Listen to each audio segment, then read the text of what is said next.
Blog Talk Radio. Keep going. In 400 meters, take a left at The Valley with Kevin and Karen, The Valley's favorite podcast. I woke up this morning, had a burning deep inside, like when you're feeling it's all a big lie. I feel the pain. There's hunger and there's despair. Stop the rhetoric of your teaching. Time for us to share. Wars for centuries. And we are back. Welcome back to another episode of Left of the Valley with Kevin, Karen, Nancy, and from Chilliwack, Alistair. How you doing, guys? Hey, warm greetings from the Valley. Good.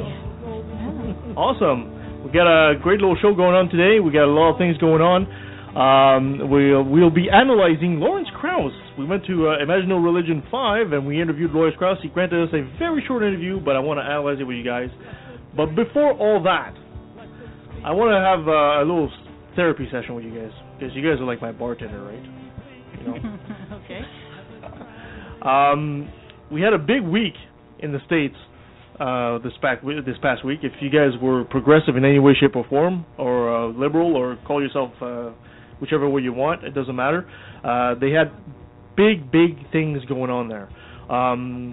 First of all, I guess they had that after the shooting in that town. Charleston. In Charleston. They took down that a lot of places are taking out the Confederate flag. It's a big issue down there. They also supported, the Supreme Court also supported what they call the Affordable Care Act, or Obamacare. But the big thing is, I guess what they call Rainbow Week, where the Supreme Court came down and actually recognized the rights for the LGBTQ. Just huge. Yeah, absolutely. Celebrations outside were just joyous. Yeah, absolutely. And I guess I wanted to talk to you guys a bit about that, if you guys had any thoughts on this. I mean, we've had this going on here in Canada. In 2005, it became into law. In the States, it just happened, and in a way, when it happens in the States, it kind of makes it official for almost the rest of the world. It kind of sets the standard. I don't agree with that in this case at all. There's several countries that already have marriage rights. I think everyone else thought the States are being incredibly backwards, so they're just starting to catch up. Yeah, but I think once the states accept, it's really a question of. Well, they've joined the rest of the world, and as a leading country, I think the fact that they've finally caught up has some credibility with the rest of the world. So, yeah, it was a while. I don't remember, and I'm old enough to remember a lot. I do not remember a week that had so many progressive causes come to fruition. Yes. Than that one. It was every day. It was holy smokers. What can they do to top yesterday? So if you know a conservative in your family or in your entourage, give them a hug. You might want to put on a life vest because they are crying a lot. And it was a good week for if you're a progressive person altogether. And congratulations to the states for finally getting that through. Absolutely. It's about freaking time. I took a conservative out to breakfast this morning. It was painful, but I did it for the rest. I did it for the Gipper and the rest of you. What about you, Alistair? What do you think? Any thoughts? You know, I'm Googling right now the Stonewall Inn. Do you remember back in 1969? Yes, Nancy? Sure. Absolutely. Maybe you could, tell me about the date. Wasn't it around this time that the Stonewall riots happened? Probably. Most of the riots happen in the summertime when everybody can get out. But I think so. I'd be glad to look it up, for next time. But I think they were. I think they might have been in May, but that's okay. Yep. And there certainly is a lesson as well in that for us that are atheists. I've always said that we need to take example on the gays. For the longest time, being gay was a very taboo word, and they just took it back. They took it back, and they basically said, we're here, we're not going away, get used to it, and now this has finally come to fruition in a way, and as atheists, I think we should take that kind of battle, too. Oh, absolutely. Yeah. And I think let me just put this in, on the 18th of this month is the Pride celebration in Abbotsford, and they're going to have a 3-day celebration, part of which is going to be on a Saturday at 1:30, and Mill Lake Park is the march, and anyone who would like to join is invited to join in that celebration. So if you need an event to celebrate all of it, come to Mill Lake Park in Abbotsford and have a happy time and join us. Mm-hmm. Yeah, we marched with them a couple of years ago. We did. Although I don't remember, we didn't go last year. I don't think I don't remember there was a parade last year. I don't remember that there was either. In Abbotsford. Yeah. I know. I wrote a letter to the editor at the time about congratulations Abbotsford for finally doing that, and boy did that get a lot of backlash. But there was a lot of discussion, and it's a good thing. Yeah, it was. And this year the City Hall is flying the Pride flag, and the mayor and the council were 100% supportive, saying that they represent the entire community, they want inclusiveness, they want people to respect each other, and the Charter of Rights trumps religious opposition. Perfect. Wow, that's a big step forward for Abbotsford. It was. I was sitting in the auditorium when they got some opposition, and it was a thrilling. Who knew there would be a thrilling moment in Abbotsford? It was absolutely thrilling. Yeah, and it made enough of an impact that actually the Georgia Strait from Vancouver actually wrote about this, and another kind of letter to the editor thing got a lot of words and a lot of ink was written about this situation. So that's pretty cool. Anything else you guys want to add to this, or should we move on to this day in history? I was actually going to just say it was June 28, 1969, that the police broke into the Stonewall Inn and did that raid, which caused the riots back in 1969. So I just think it's kind of interesting that here we have this Supreme Court of the USA Supreme Court making a decision on gay marriage right around the time that we're looking at 40 odd years ago, 45 years ago, that gay people were being thrown into jail for their orientation. I think it's an amazing milestone. I think the fact that Abbotsford have decided to raise the flag. I spent many years living in Abbotsford. I never thought I'd see the day that Abbotsford City Council would agree to raise the pride flag. I think it's amazing, just brilliant. Awesome. Perfect. All right. I guess we'll move on then, and we'll do this day in history. Here you go, Nancy. All righty. Today in history is a roundup of those events and individuals that altered and illuminated the days between June 22nd and tomorrow, July 5th. Starting with June 22nd in 1633, big event. Galileo was forced to recant Earth orbits around the sun by the Pope, and it took how many years from 1633 to 1992 when the Pope finally admitted that Galileo was correct? Boy, can they hold on to a grudge, these guys, huh? I know. But anyway, he was finally vindicated after all those years. 1847, the donut hole was created. Believe it or not. Before that, donuts were just fried in a... Really? Yeah. Oh, can I don't know if I read all the Little House on the Prairie books, and in that it mentions that, and I remember it clearly. She says, because one of her kids comes back from town and says, oh, they have this new thing. It's a donut with a hole in it, and his mom is like, well, why would you do that? Well, I'll tell you, actually, I've got the answer to that. Believe it or not. Okay, the donut hole invention in 1847. I don't know when the Little House on the Prairie books, but it must have been around that time. It was around then, yep. Yeah, the invention is attributed to a Captain Hanson Gregory, and he was a Dutch sailor, and his mother made donuts, and the inside of the donuts in the middle were always soggy, but everybody put up with them because they thought that's how donuts are. So there are a lot of variations, but Captain Gregory's ship hit a storm, and while he had one of these donuts, it impaled on one of the spokes of the steering wheel. This is really true? Like, this well, is amazing. There's 3 or 4 stories, but I like this one the best. Anyway, so the donut was now impaled on the spoke so he could keep his hands to steer. And that spoke took out the raw center of the donut, and Captain Gregory said, voila, I like this better.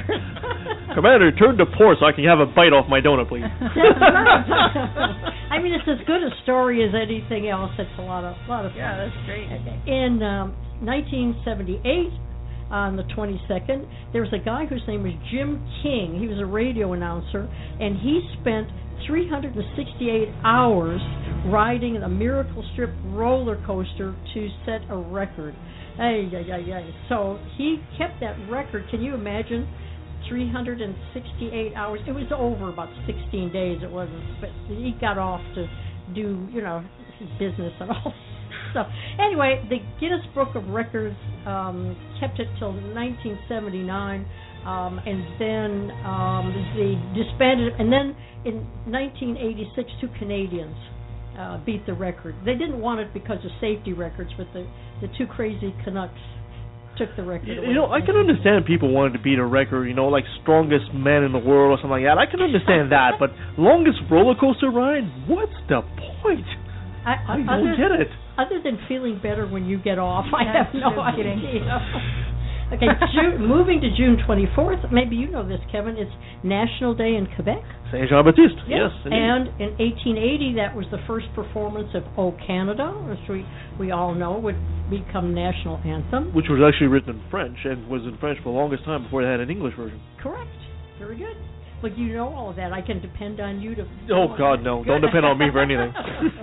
Now, moving to June 25th, which is Independence Day in Mozambique, in 1876, Battle of Little Bighorn, where poor George Armstrong Custer came out a really low second, when he was wiped out by the Sioux and the Cheyenne. June 27th was Canadian Multicultural Day. And in 1957, the British Medical Research Council published a report suggesting a direct link between smoking and lung cancer. Duh. Really? Yeah. What was her first clue? That hacker's cough first thing in the morning? Could have been. I don't know. I think they kept their eyes closed to those clues for a long time after 1957 as well. The 28th is Constitution Day in the Ukraine. And in 1928, on the 28th, a guy named Friedrich Schmidl attempted to do rocket mail in Austria. He actually developed this rocket. He wanted to load the mail onto the rocket, and he wanted it to go from his town to the next town. It had 102 letters, and it was operated by remote control, and then he had a little parachute to the landing. The first FedEx. The first FedEx, exactly. It went about 3 kilometers, so it wasn't all that successful, and the Austrian post office wasn't really in favor of it because, they had to then say that having explosives could be owned by private people, and they didn't want that. So we could have had FedEx rocket, instead of mail. Well, if he was around today, he would probably be using these drones to be delivering mail. Oh, maybe we could say that's the first indication of the precursor of the drone. Yeah, exactly. Good one. Okay, July 1st, of course, as we all know, Canada Day. I hope everybody had a great time. And what was the Canada Day originally called? Oh, sorry? Yeah, what it was originally called, Pap Quiz, Canada Day was... Canada Day was Confederation Day? No, Dominion Day. Dominion Day. Yeah, right. And it changed in 1982, and that's the day that the Canada Act passed. Oh, yes, of course. So, and in 1980, that was the day of the year in month where O Canada became the original anthem. So, July 2nd, World UFO Day. I didn't know there was a World UFO Day. I want to believe. What day is the World UFO Day? World UFO Day, July 2nd. 2nd. Darn it, we missed it. I know. I would have so done something, but I didn't know. Yeah, well, UFO pinata or something? I know. You could have filled it with aliens. We'll have to plan it. Put it on the calendar For next year. For next year, because it's a good awareness day, and for people to gather together and watch for unidentified flying objects. That day is celebrated. The 2nd is celebrated, but some celebrated on June 24th. Because the 24th was the day that an private aviator, Kenneth Arnold, first reported flying objects in our modern day. He reported there was a string of them across the Cascades while he was flying near Mount Rainier. And that led to a string of sightings that culminated on July 2nd when the supposed UFO crash occurred in Roswell, New Mexico, and of course that's the date that all the good UFO conspiracy theorists started bubbling up, to the surface. So we could do 2 days next year, the 24th and July the 2nd, so we don't miss either one of them. Yeah, okay. Okay. I'm down for that. There we go. Of course, July 4th. Yeah, we're good. Oh, what? Sorry, Alistair, what did you say? I was going to say, you can have fun with this. You can have a whole bunch of people going down to, Mill Lake Park and just standing, looking up in the sky and pointing. And you get around to gather around. So you get a whole crowd, then the people who started it kind of walk away and laugh. It's on the calendar, Alistair. July 4th, of course, was Independence Day. And I think it's great that Independence Day on the 4th, that the Supreme Court ruling for gay marriage came at the same week as July. I don't think they planned it that way, but it will be that way forever, and I'm really, really thrilled. I think a lot of people see the connection. Nice coincidence. Nice coincidence. July 5th, which is tomorrow, is X Day in the Church of the Subgenius. What? Yeah, here we go. First of all, genius and church, it doesn't really go together. It said subgenius, right? Subgenius. Okay. This is so cute. You will love this. There is an organization called the Church of the Subgenius, and it's actually a parody religion described by some of its own members. Here, this is their internal description: an insane, bogus UFO mind control cult. I like him already. I know. Well, the reason that I do too, July 5th was supposed to be the end of the world, where aliens would destroy the Earth but rescue the Subgenius members. Why not? So become a Subgenius member. So the doctrine combines absolutely the worst elements of self-help groups, UFO cults, Scientology, epileptic Christianity, and utterly shameless money-grabbing antics. You have to love that group. So if you join in, did they give you a tinfoil hat? Well, actually, they'll give you, probably if you ask for it, they'll also give you a little certificate saying that you can be a minister of the Church of the Subgenius. If you give them a donation, they'll send you pamphlets, they'll send you everything saying that, yeah, you can go forth and be a minister of the bogus Church of the Subgenius. Who could resist? I have actually more sober note to that. I was reading online about, because humanists aren't allowed to perform marriage ceremonies, right? And but so there was this forum online that I was reading, and there was a guy who wanted to officiate at his friend's wedding. They'd been friends for many years, and he was, public speaker and all of that. So his friend asked him, and he wanted to do it. And if he had his piece of paper from the Subgenius, he could have. He could have in Canada, but he couldn't as a humanist. And that's really sad, actually. That if you buy some bogus, certificate from somewhere in the States, they'll say, oh yeah, you're a minister of something, so go ahead. But if you say, I'm someone who believes in equality and rights for everyone on Earth, they'll say, no, sorry, you're not qualified. I know, it makes no sense. Is there has been some activity to try and not restore that, but try to initiate humanist. Is that getting anywhere? In Ontario, it's now. You then can do that, but not anywhere else in Canada. Yeah. We let Ontario get ahead of us? But there are other places like Scotland, horrible. I believe, and I think maybe also in England you can. There are other countries where you can be a humanist officiant. You can do it in the States too. But until then, possibly, I don't know. I didn't. Oh, I know for sure. Actually, we were talking about David Smalley, Dogma Debate. He's actually an official celebrant himself. Oh, that's cool. Yeah. Until then, if you want to donate $35, you can be an ordained minister. You just send your money on the website, the Subgenius, the Church of the Subgenius. You send it to J.R. Bob Dobbs. Bob Dobbs. Now that's too perfect. Okay, pop quiz. What state do you think the Church of the Subgenius started in? Oh, Texas. There you go. Texas it is. Of course it had to be Texas. Can't do much better than that. So that, dear listeners, brings to a close another passing parade of interesting, mundane, unusual, and occasionally bizarre events, some of them Texas, and people that make up this day in history. Thank you, Nancy. That was great, and we'll be right back right after this. Interested in a particular topic? You ever wonder where we find all this information? The Common Sense Canadian is a forum for critical discussion of the key issues shaping our world today: water, energy, food security, and how we manage our resources to the public benefit while preserving our environment. So go to commonsensecanadian.ca. It's uncommonly sensible.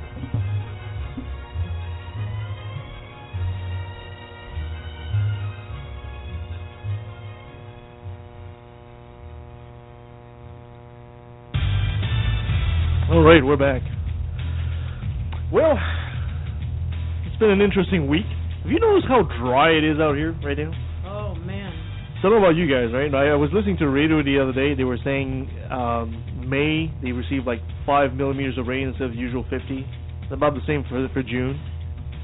It's Texas weather. I mean, I'm reveling in this because I really feel like I'm back in Texas in July. Just almost identical, but not as much humidity. Sorry, Alistair, you were saying? They're saying that we're not going to have any significant precipitation until September. Yes. Wow. That's what I heard too.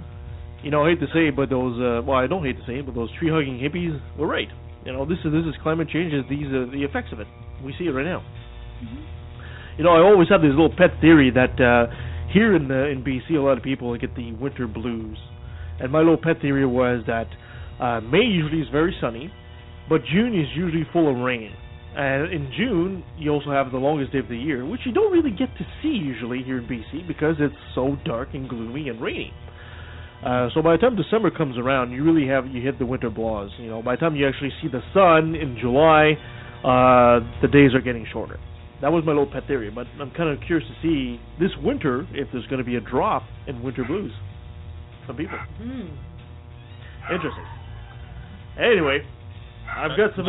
We will see. Make a note to put it on the on the show to detect the difference somewhere maybe in January. See how it's coming along. Yeah, see if I don't know if they come out with those stats at that time or it's going to be much later. Well, either way, don't matter. I gotta leave for a second, guys. Be back in a minute. Okay. He's gotta take care of his dog. I think so. Okay. Well, we got some interesting stories for you guys, and let's go with another brilliant moment brought to you by religion. All right, in the wacky world of religion today. Well, this is actually an older story I was supposed to bring up at the last show, but we never got around to it. Did you guys hear the story about these Saskatchewan siblings in their early 20s that have been barred from leaving Malaysia? Mm-hmm. Because apparently they allegedly stripped for photos on a sacred mountain in an act an official there believed triggered a deadly earthquake and landslides. Yeah, that's it's Malaysia, right? So it's in a country rapidly more known for misplacing airplanes. Malaysian police have identified the brother and sister as Lindsay Peterson, 23, and Danielle Peterson, 22. The police is accusing them and three other tourists from the Netherlands and Germany of breaking off their tour and taking nude photos on Mount Kinabalu on May 30th before being scolded by a guide. The photos were posted on the Kinabalu Park Facebook page, and they have sparked anger amongst some Malaysians for being disrespectful.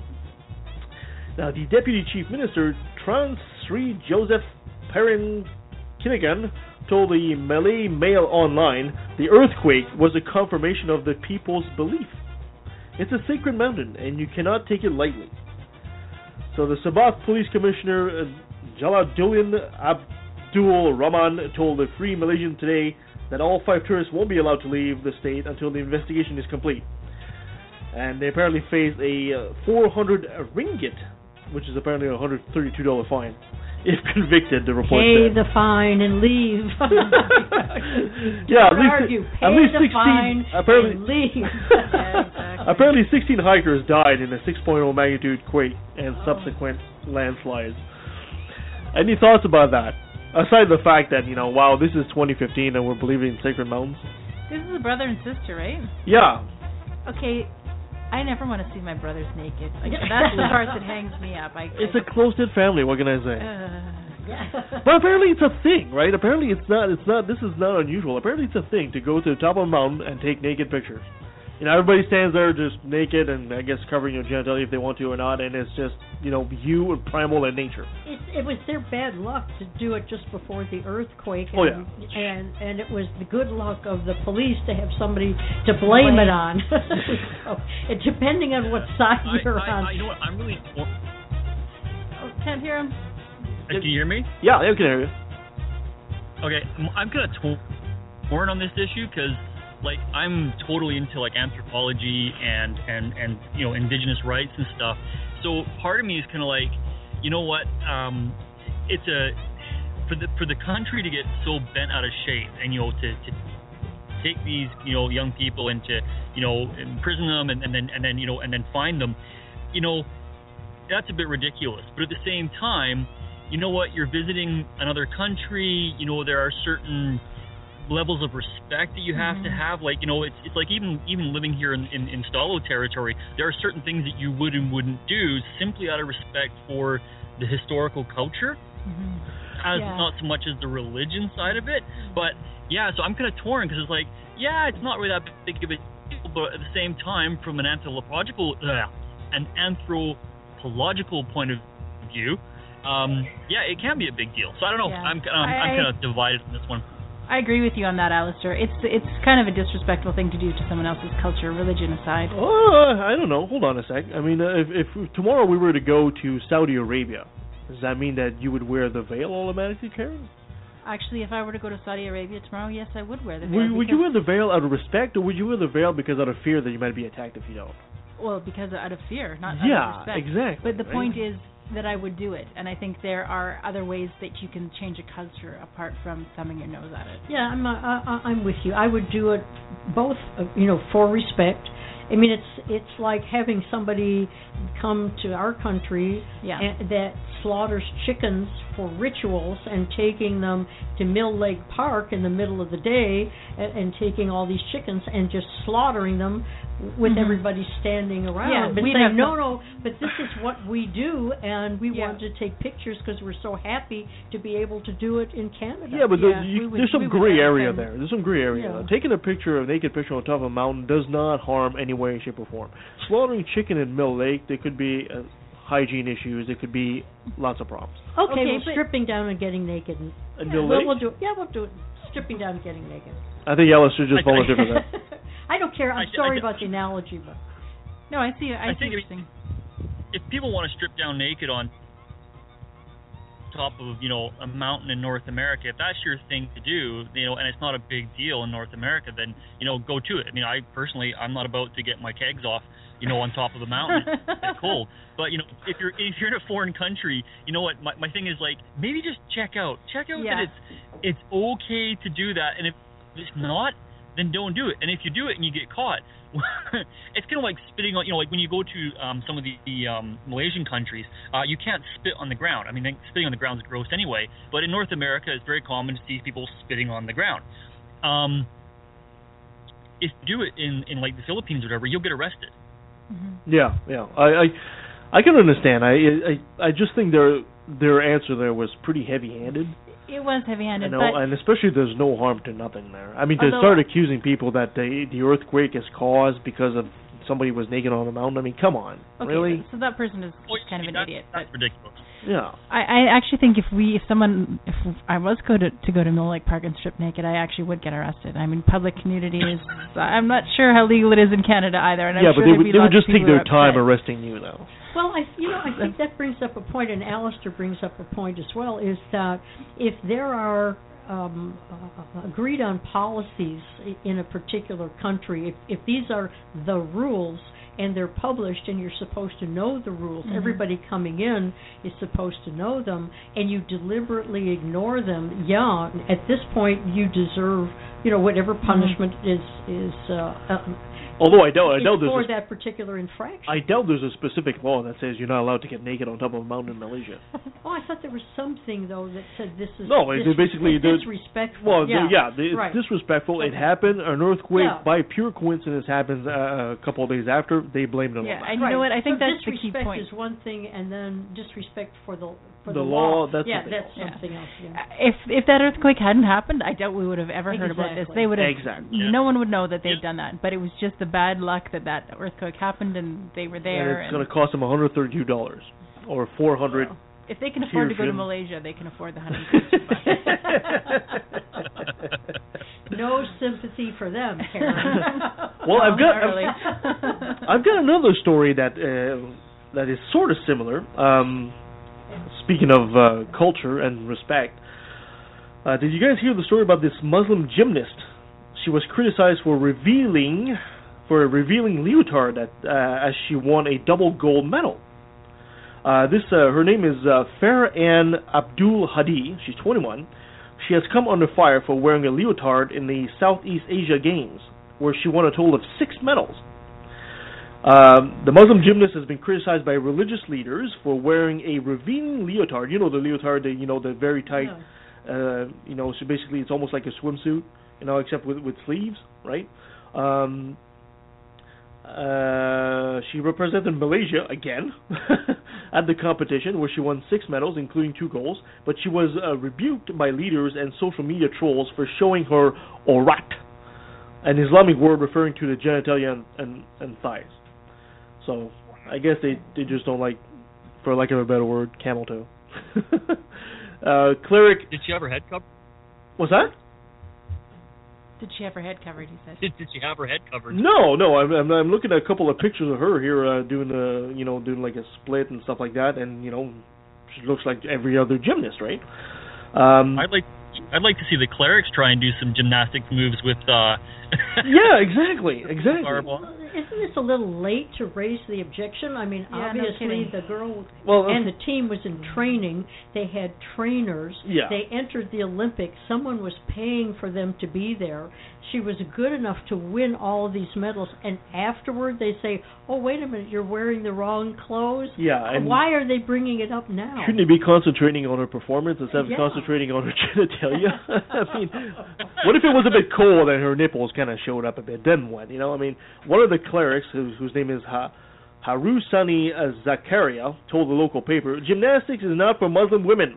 It is clear that exposing one's aurat and the shape of one's body is haram, which means forbidden in Islam. If Muslim women want to participate in gymnastics, they have to find outfits which would cover the aurat, and this in turn might not be suitable for the sport." He added that Muslim men wear shorts that cover their knees during football, and Muslim women should make similar concessions. Then there's this person called Razida Kamuruddin, head of the female wing of the National Muslim Youth Association. She's the female head of the female wing, and I'm hoping it's a woman because Razida. Well, she added that women should not be stopped from sport. They should prioritize Islamic code in sports too, which is interesting. Furthermore, there are many Muslim. Yeah. No, keep going. Okay. Furthermore, there are many Muslim female athletes who succeed even by covering their aurat. But thousands of her fans have defended her social media, and I love this woman, this gymnast Farah, because she came back with the most badass reply of the year so far on Twitter when she tweeted, "Empty cans make the most noise," which has been retweeted over 5,000 times. Good for her. Good for her for retweeting that. Good for. I mean, for tweeting that. If the government felt strongly about this, they would have prevented her from leaving or done something. Mm-hmm. But I'm just wondering whether these old guys are like the last vestiges of conservatism and nobody pays any attention to them, so they can say what they want, but it has nothing to do with reality as we know it today in terms of sports attire. For lack of a better word, this is a complete dick move. Okay, I mean the woman just won 6 medals, 2 gold. It's a bit. Remember when what was that little singer Taylor Swift got the award, and then Kanye West came in and just took the mic from her and say, "Oh, you know, you're great, but you know, this person is greater." Remember that? Anyway, this is the exact same thing. The girl just worked very hard, won 6 medals, and you come in there and you start talking about her genitalia. I mean, come on. I don't even think Allah would go that far. I'm kind of confused about the knee comment, though. I'm not quite sure what the allure of Muslim men's knees are. Well, you know. Well, that's because you've never seen their knees, Alistair. Well, you know, it's the old cliche, there's no accounting for taste. Maybe it's a new form of Islamic pornography, you know? Men's knees. Let me rub your knee here a bit. That's because when you pray, you get down on your knees, right? So they have to be. I'm not going there. No, let's not. So so that was what I had this week for that. Now we got this interview with Lawrence Krauss. Like I said earlier in the show, we interviewed Lawrence Krauss. We were hoping to get a lot more out of him at Imaginal Religion, but you know, unfortunately, you know, the man is super busy. But he was kind enough to grant us an interview.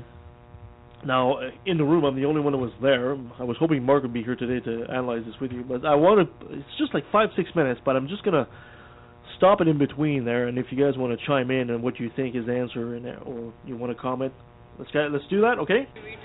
Good. Okay, well, thank you so much. Thank you so much, Professor, for being with us. We got a whole bunch of questions we wanted to ask you, but there's so many things we can ask you. We actually sent out the memos to our audience and some of the questions they wanted to ask you. And Mark's got those.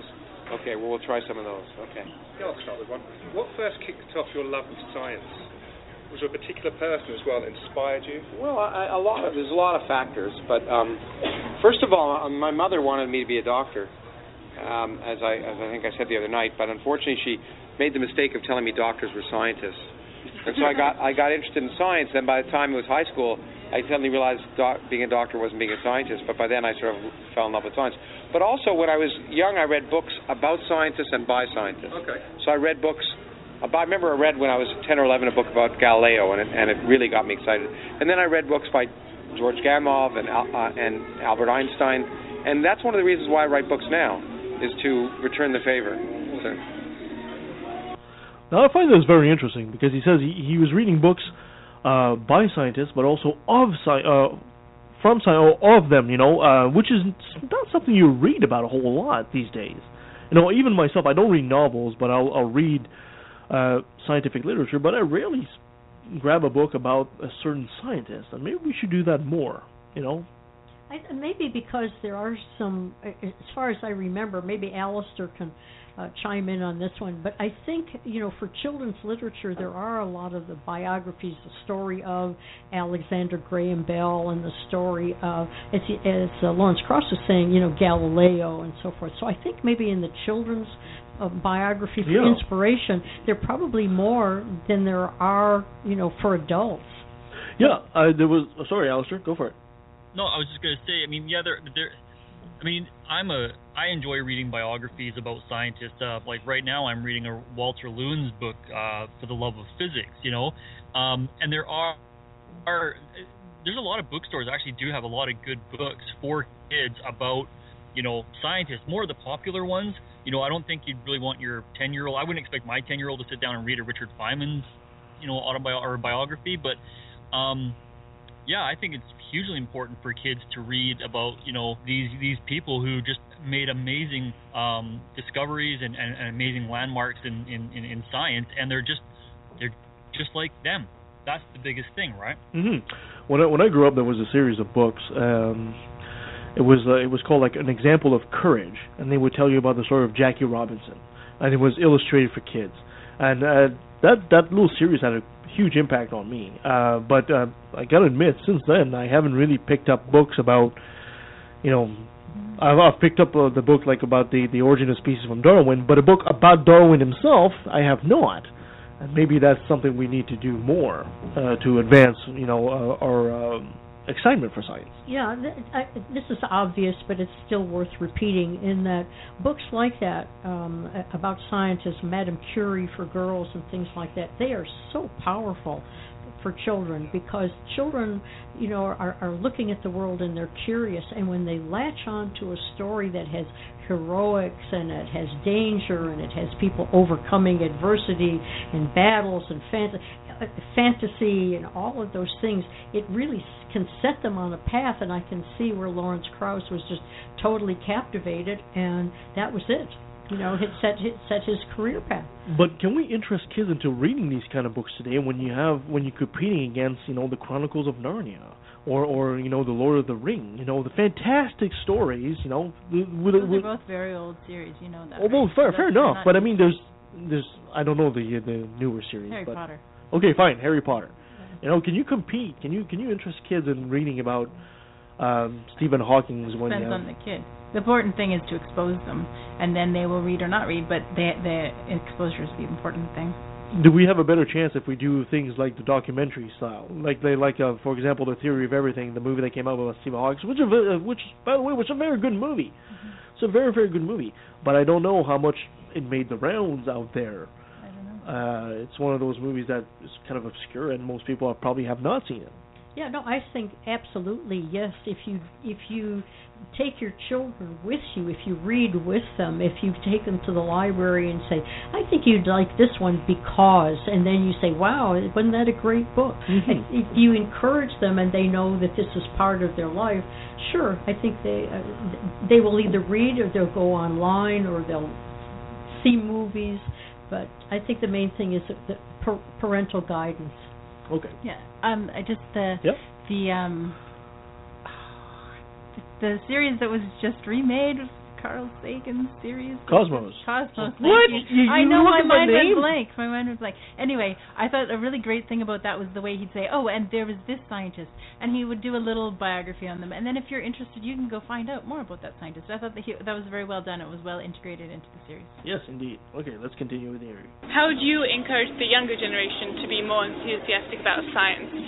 I'd hold it over. Oh no, it doesn't matter. Okay. Let's see. I think that you make it cool. You make it fun. You don't. First of all, let me make it clear: the younger generation is already enthusiastic about science when it comes to being really young. All kids are born scientists. I think he's got a great point there. All kids are born scientists, and we have a tendency to take it away from them. And that was a great question from Bethany. It's true. We're all naturally curious about stuff. I mean, I remember showing my daughter the very simple experiment of putting paper in a glass and putting it underwater, and showing her that the paper did not get wet because of the air pressure, right? The air bubble that was created, right? And that is fascinating to a kid. And for some reason, it doesn't work very well afterwards. Is it because of the way we teach them at school? Can I? Yeah. So my daughters had this absolutely fabulous kindergarten teacher who would say, okay, today we're going outside, and they would look around and see butterflies or earthworms or whatever. And then they would go inside and she would say, okay, what did you see? What do you want to know? She didn't tell them what they should know. She would say, show me what you saw and tell me what you thought. And they did such amazing things, and they learned so much because she would let them decide what part was interesting to them, and that was the part that they would explore. But she was very unusual, and mostly it's, okay, you saw a butterfly, well, this is how the butterfly is made, and it's very didactic. But that really limits the potential for learning, because if you're not interested in a cocoon, then you completely now don't care about that butterfly at all. But maybe you're more interested in how the light pattern or the light reflects off its wings, or the pattern of its wings, or whatever. But if it doesn't fit in with the curriculum, it doesn't matter, and so then you don't care about any of it. But if you were allowed to explore more, the parts that you're interested in, that would take you into a whole new direction. Yeah. So I think it's largely how it's taught. Exactly, and I think class size makes a difference too, as to how you can, sure. how much time. Yeah, because if you're in a class with 30 kids, you don't have time to do that with each kid. This is a whole new subject I know, can of worms we're about to open here. Oh, well, but that is part of it, and. Are you saying that maybe we should just relax the curriculum and be less, give more leeway to teachers to explore avenues that they are not that are not written in the curriculum? Yeah, but as Nancy says, if you've got a whole group of kids that you don't have time to do that, so it's difficult in this current situation, and but it's encouraging the curiosity, and I don't think this is just science, but all topics often you're not really taught. You're taught this is the way it's done, not what do you think, how do you think, and kids are not encouraged to think creatively. They're encouraged to follow the rules. So maybe that's right there the key. They should be taught, encouraged to think creatively. Oh yeah, I think part of it too is that when he says all kids are scientists, I think part of what he's saying. Sorry, Lawrence, I'm putting words in your mouth here, but I think he means that all kids enjoy the hands-on experiences of finding things out for themselves. It's not just sitting and maybe watching an experiment of whatever it is you pour into a volcano and it erupts and the kids go, wow. It's getting outside, like Karen says, and looking at the cocoon and looking at the bugs and where they go and following them and seeing where the ants go. Once you encourage, how come this happens? Why is this? Why? If you can get kids to think in why, now you've got them. If you just think of them in terms of there's a test next Thursday, it ain't going to happen. Yeah, but anything you can do to encourage why will help. Alistair? Yeah, I mean, I totally agree with what Nancy and Karen are saying. The classroom, the problem with the classroom, I know that's a different topic, but when they're learning from a textbook, it's just not real. I think you have to. We have teachers in my son's school, and they take them out every year, and they raise salmon in the classroom, and then they take them out to Borden Creek, and they release the salmon. But they have to do like temperature check on the water. They have to look at other insects in there. They have to look at the biodiversity, and they have to write projects about it. But getting them out there in the field so they're handling it is really it's important. I think as parents, the schools can only do so much. And as parents, we have to grab the opportunities to make science exciting. So, for example, we were sitting out the back garden a couple of nights ago, and we were my daughter was looking at the moon through my binoculars. And so, of course, this ended up in a whole conversation about how far away is a light year? And, and so you got to grab those type of moments and say, well, you can see the craters in the moon. Well, how long does it take for that light to get here? Let's look up, let's find out. And you got to make it exciting and applicable as opposed to a textbook. And I think that's the parental responsibility to, example, I ended up having to get rid of a wasp hive a couple of weeks ago, but I was able to take all the different stages of the larvae and pupa out right up to an adult wasp and lay it on the table to show the kids. That's awesome. It made it more like, that's where they come from, and it's they get fascinated by that stuff, and they never forget. I've never forgotten anything I ever learned in science. Well, I've forgotten some things, but the teachers who made things alive, those are the teachers, and those are the things that I think kids remember. Absolutely. Anything to get your butt off the couch and playing and get away from the texting and tablet. Maybe you are focused a bit too much on books. I mean, I must admit, when I read Lawrence Krauss's book, I did not get it. I'm not very good at reading and understanding books. I'm really not. But if you put it in a visual medium like a documentary film, for me, I totally get it right away. But I'm one of those people that doesn't understand as well as Karen, for example, who's fantastic with books. She reads the whole thing, she understands everything, English major, blah, blah, blah. She runs circles around me. But, I read the book, but sometimes I have to read it twice and three times to understand what the person was saying. But if you put it in another medium, I totally get it right away. You can ask Karen. If I focus on the television, you can't. Just cannot get my attention. I could jump up and down on you, and you wouldn't even know. Yeah, exactly. Okay, let's keep on that with Lawrence Krauss here. So what we do is we beat it out of them. And we just got to stop beating it out of them. We got to have teachers who are comfortable teaching science, so the kids can learn it's not something to be uncomfortable about. We got to, and they can, in particular, we can encourage them to ask questions rather than have answers. So the more important thing in education is to get teachers encouraging kids to ask questions and to ask questions themselves and say, let's figure out how to answer it. And finally, we should be really enthusiastic about saying, I don't know. Instead of convincing kids that it's all known and it's something you have to memorize. But we don't know it, and they might be able to discover how to do it. Okay? Amy, you have a question? That's huge right there, what he's just said there. First of all, to get teachers that are interested in the subject, it might sound ridiculous, but there's a lot of teachers out there who are just not. I mean, Karen, when you and I took that biology course, I mean, the guy was nice, but come on, half the time he was putting us to sleep, right? He didn't have that drive. But I can remember a math teacher, and I was horrible at math in school, by the way.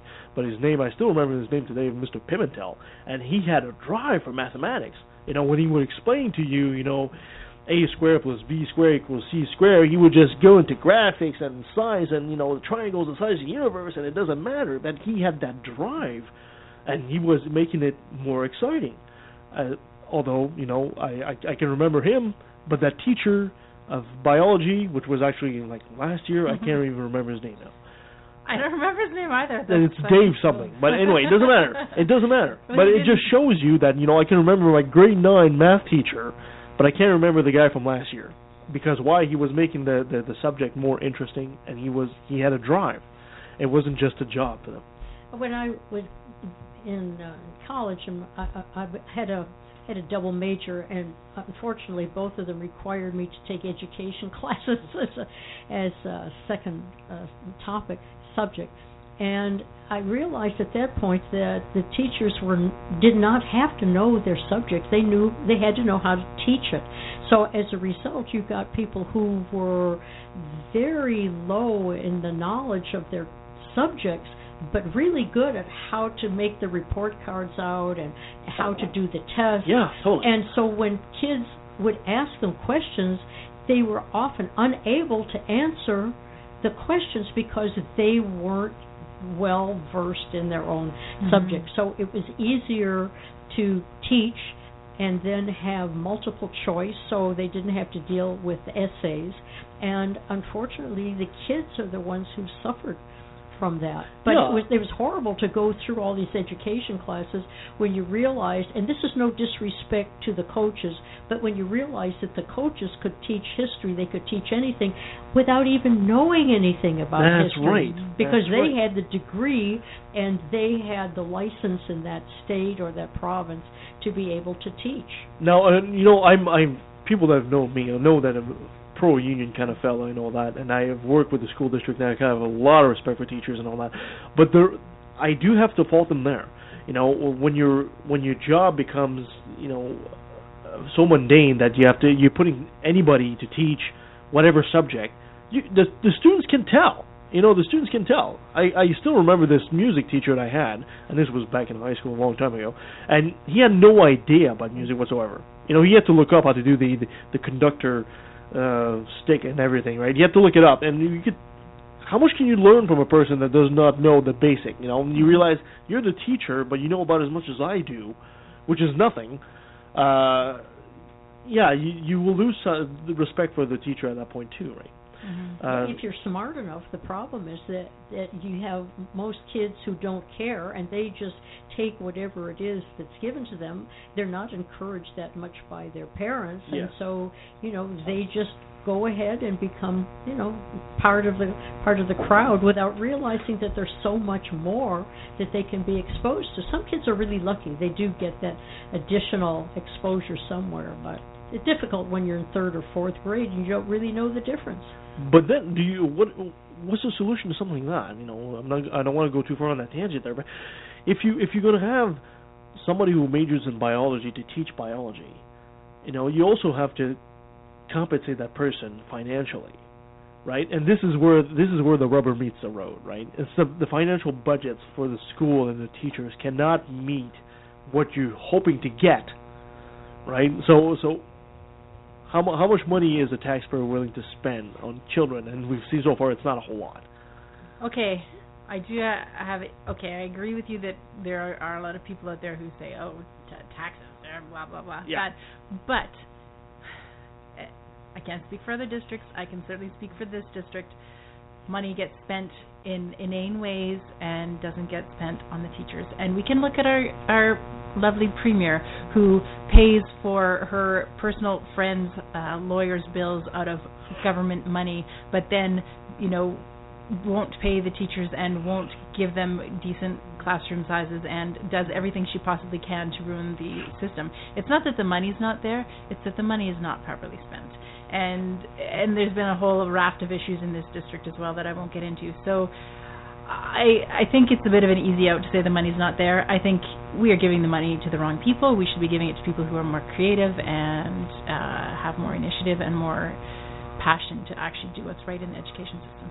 Totally agree with that. Perfect. Alistair, you have anything to add?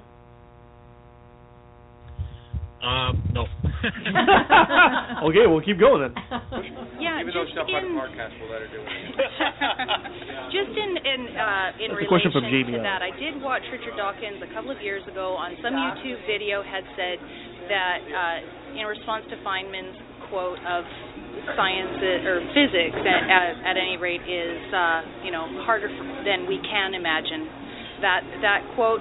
But he had indicated that there may be a way to start with children very young with video games and showing them different ways to get them kind of more comfortable with it and with just the idea of it, so that it wasn't such a hard thing to grasp. It's true that the younger we present kids with things, the more intuitively comfortable they are with it, which is, by the way, and I wasn't being facetious, I really think it's important, we make a mistake in schools in teaching science in the order of biology, chemistry, then physics.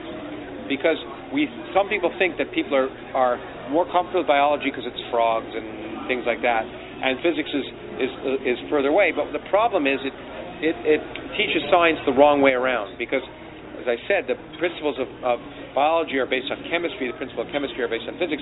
So when you learn it in biology, it appears as a bunch of facts, and that's not science.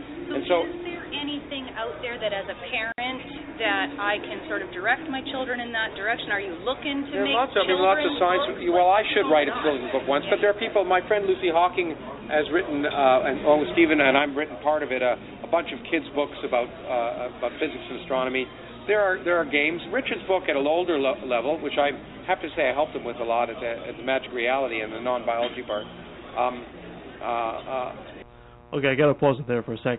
I think he's got a great point there that Jamie kind of glanced over it really quickly, and when she went into, as a parent, what can I do? He has a point there. We teach kids biology first, and then chemistry, and then physics. And you know what? I'm guilty of that. I would have been the first one to say, yeah, of course, teach them biology first, because, it's something they can relate to. It's tangible. Yeah, it's a frog, to start. But he's got a great point, saying that biology is based on chemistry, and chemistry is based in part on physics. So you stifle that creativity when you present everything as a frog is an amphibian, it's a fact. Instead of saying, pushing, okay, why is this happening? Like this. So I think he had a very good point there. Well, I wonder if part of that, and I never even thought of that before. Wow. I'm wondering whether part of that may have to do with brain development, in that children go from the practical and the concrete to the abstract, and biology in junior high and then physics in senior high sort of goes along with the concrete to the theoretical. But some kids just pick up physics quicker than they do biology, and maybe it should be a choice that they can take either biology or physics and then go from there, rather than making it mandatory to start with biology. I'd be just curious to see if there was, like we said, we teach biology first because it seems more tangible to children. Is there any science behind that, or is it just like gut feeling? Did we base our whole educational system on just a gut feeling from a parent or something? I don't know. No, but it really is. I mean, the brain does take experiential, concrete facts first, and then you learn to abstract from that and form ideas. That's why, there aren't any nuclear physicists at age 4. They have to get to at least age 9 before they, the geniuses, the kids who really are geniuses, maybe 8 or 9, but that is a fact of the steps that you go through in order to develop your brain power and thinking. Interesting, very interesting. Yeah, it's much easier to. I think. Go ahead, Alistair. No, I was just going to say, I think the people forget that there's a connection between mathematics and physics, and I think when we're teaching kids math, I think they should be introducing the elements or the basics of physics when they're doing the math, because if the kids don't get the math, they're not going to get the physics. And there's the two of them are inseparable. And I think I agree with Lawrence that physics, it kind of is like it's the foundation to chemistry and biology, because if you don't understand physics, you don't understand the mathematics behind physics, you're not going to understand, or you're going to have a lesser idea of the science behind physics, behind chemistry and biology. I bring this up at my own peril, but I wonder how many teachers are able to teach physics at the level that he's talking about as well. I remember in high school the physics teachers were always considered to be the really weird teachers, but they were just but this is going back to the 50s and 60s. I don't think so much now. But you bring up a good point there. I've always said that students or children will rise or fall by your expectations of them. If they know you expect nothing is what you'll get, regardless of what they're capable of. And they've done studies about control group of students is told, okay, well, we're going to do this topic with no expectations of how well or not well they'll do, and then another group is told, okay, well, this is really hard, or we don't expect you're going to do very well. And then even though those students have the same abilities, the ones who have been sort of given the expectation that they'll do poorly do more poorly consistently. And I think that goes back to teachers who understand the subject and are passionate about it, and who are not going to say, oh, well, this is really hard, and kind of put that on the students. If you just go in there and say, wow, this is amazing, and look at this, you're going to get a much better result than if you say, well, if you're not good at math, you're not going to understand physics. There is a lot of that social expectation that's put on students that shouldn't be there. I think also on the same branch to go with what you're saying there, speaking of expectation, maybe because we've also seemed to have geared our educational system towards producing a productive member of society and not necessarily producing scientists. Well, okay, but you can't go into the school system expecting to produce scientists. I want to produce artists and musicians and writers. No, but and all that you too. can put some emphasis on it, right? I mean, right now, this is probably why mathematics are not taught with physics, because we're not making the link. Instead of encouraging more scientists to come out at the other end of school, we're encouraging production workers, drones, accountants, business people. This is what we're encouraging right now in the educational system. That goes back to the creative thinking, teaching students to think creatively, as opposed to, what you're saying is that they're kind of being put into cookie cutters because we want a certain number of machinists and a certain number of computer scientists, and that's not the way it should be taught. Exactly. If we went at the beginning and said, okay, this kid is entering school at this level now, and by the time they reach the end, we want to have 20% more people that are interested in science, then maybe they would put the link of teaching math and physics together, because they want to produce more scientists at the end. I think too, the focus has to be on making it more exciting. How many times do you go to award ceremonies for your kids? I mean, I know we've all had kids that have gone through high school and stuff, and you sit there and there's about 10 different awards for athletics. Athletics is important. I'm not dissing it. My kids are involved in athletics. But how many times do you how many awards are given out for math? How many awards are given out for physics? Or that type of stuff. I don't think there's the same level towards the sciences as there is towards things like, you're really good at basketball, we're going to give you a $2,000 grant towards your education. No, I think you get a very good point there. Yeah, we just had, my son just graduated, so we went to the award ceremonies, and it was exactly that. There's a whole table full of these huge, gaudy trophies for sports. And there's one sport, there's one award for, top physics students, one award for top math student, whatever. Which is like a certificate, that's all there is, or a little medal. I'm going to go buy one of those big gaudy trophies and donate it to the school for the best literature students. Come on, let's have some equality here. Actually, you know what, I think that'd be worth doing. I think that would totally be worth doing. Buying how much would a trophy like that cost anyway? Probably not a whole lot of money. You could just donate to a school and say, I want this to be the trophy for... Yeah, let's have some kind of sort of pretend that these things are at least slightly equal, even though in my mind the awards for actual subjects are more important than the sports awards. But at least let's try to make it equal. I wonder if anyone has taken the time to write a letter to their school, letting the administration know the inequality. It's when you see that, when someone gets a huge trophy for their accomplishment and the physics student gets a piece of paper, I mean, right there, doesn't that let everybody know who's worth what? Yeah, for sure. Yeah, exactly. Alistair, you were what to say?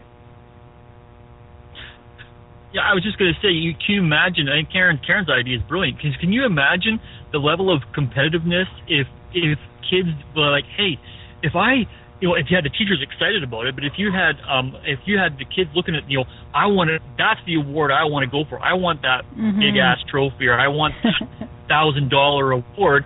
The level of competitiveness would just increase, and then kids would be excited about it as much as they are about, winning the varsity soccer tournament or something. It's all about excitement and encouraging that. And you're right, Karen. Big ass trophy will get a big ass reaction. Well, don't kids still have the science fair in elementary and high school? Do they still do that?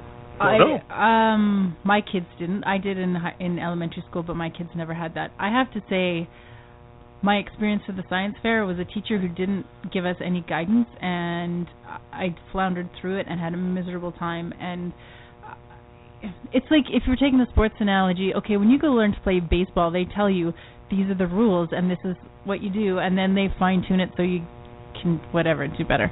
Baseball is the most boring sport in the world, so it doesn't matter. But they don't do that for so much for science. I do remember sort of being taught the scientific method, but again in a way that was kind of ponderous and not made to be exciting, and it was very it wasn't made to be exciting. So then it becomes a challenge to get through it, and I think Alistair's exactly right. You make it, present them equally, and then you'll have a different result. All right, let's continue with Lawrence Krauss. Yep. Is one, and it has an app associated with it, with games that you can play. So, but I mean, a kid should, I think it's really important to make science enjoyable, but they shouldn't think it's just fun. That's part of my problem. Science museums are great, and I've worked in them because they are fun, but it's more than just fun. But if we just start getting to realize it's fun and it's something you could be comfortable with, that's a big start. Okay. I've got a question for my Muslim friend. Before I get to that question by Muslim, I just want to point out that quick what he was saying there. When you go to a place like Science World, they have this section which is it's all science and physics and levers and everything, but to the kids it's a big playroom. Mm-hmm. And I go, yeah, and it's fine in that sense, but I think that it's too much of a playroom. Mm-hmm. It's too much of a playroom and not enough for them to think for half a second. I wonder why. And they do their best. I mean, it's really ingenious when they do that, and I encourage it. But I really wish there was a way to reach a kid a bit more, because when they walk in there, they just completely lose their questions. They just want to pull on this lever or pull on that lever and see one light go on, and they don't ask why. Mm-hmm. They just want to do it. Well, yes and no. When my kids were growing up, in Dallas, between Dallas and Fort Worth. Believe it or not, with all the fun we make, or I make, I know of Texas, we had some fantastic museums. We had science museums, and we would go, and the kids always looked forward to going. And I think it's a way if you take them the first time and they play and they have a wonderful time, it just doesn't matter with that. The second time, if you get to go often, now the second or third time, I mean, they've already played, now it's not as new, but now why does that happen? Now you can get into a little more instruction. If you take the kids there because you want a break and you know the kids are going to have fun and you can just stand in a corner and talk to somebody that you're there with, that's fine. You can do that the first time, but follow up. I think it's the follow-up where the learning takes place. I found that to be very true in all the museums that at first it was all brand new and I didn't know and they didn't know, and then we'd look it up and then go back and see it with new eyes. But parent encouragement and involvement and guidance, unless that kid happens to be just naturally inclined and nothing you do is going to stop them, they really need you to be there and encourage them. Okay. Let's keep on going. Okay. He was asking if electrons could be anywhere, they have the possibility of being pretty much anywhere at the same time. Doesn't that kind of open the door to miracles? No. Love that. That was a question from our friend Ahmed. He was basically asking, if electrons have the possibility of being everywhere at the same time by quantum physics or quantum mechanics, doesn't that consider itself to be a bit of a miracle? And because he still is Muslim, right? So he's still, I guess he was kind of defending his faith, I guess, in a way like that. So it was kind of interesting to see Lawrence Krauss go, no. because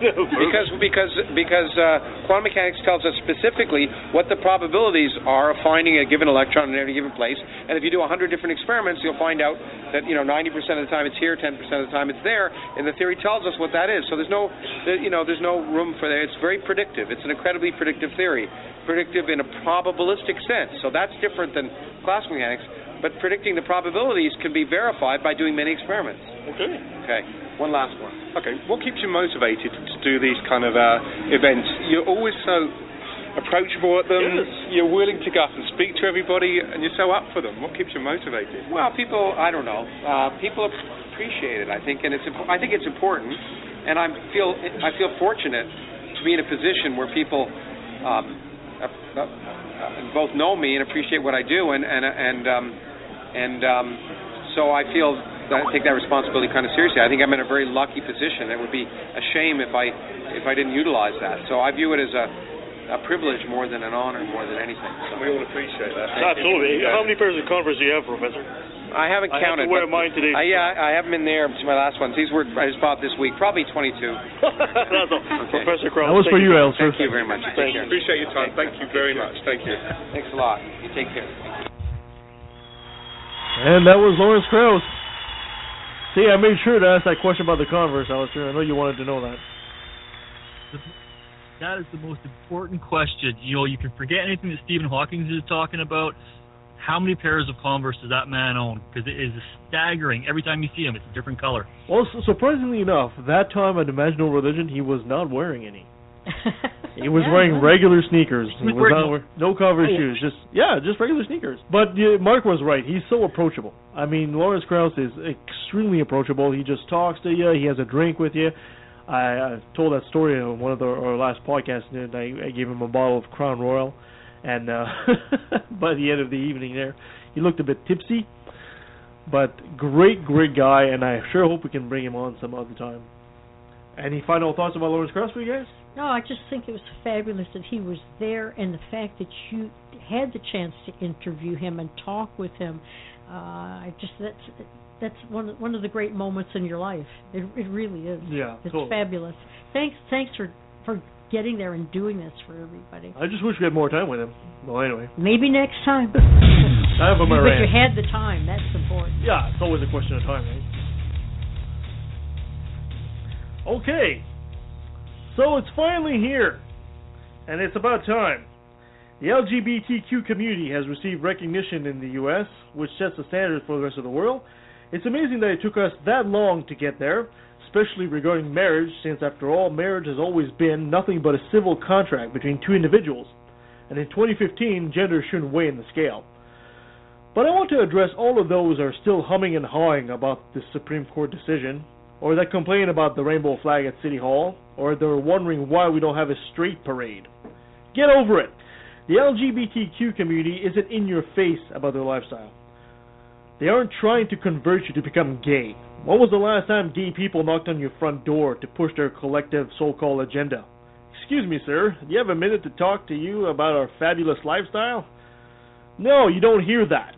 But you certainly do hear that coming from the religious. They aren't shy about trying to convince you about their fairy tales and not shy anymore about their bigotry. As the Supreme Court decision came down, it shined a light on those who were against the gay rights and showed them for who they really are.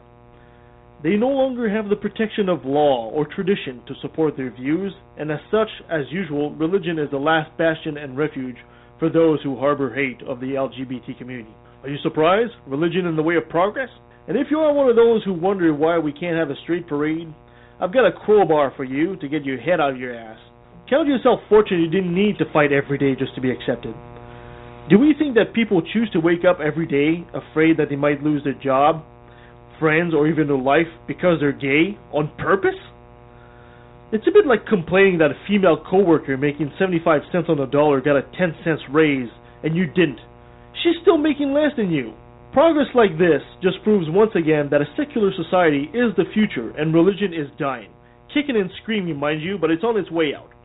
And the sooner the better, because their tactic is one of burnt ground. They will damage as much as they can before disappearing with a whimper. Your support for reason and things like equality for the LGBTQ helps diminish this damage, but your silence will prolong it.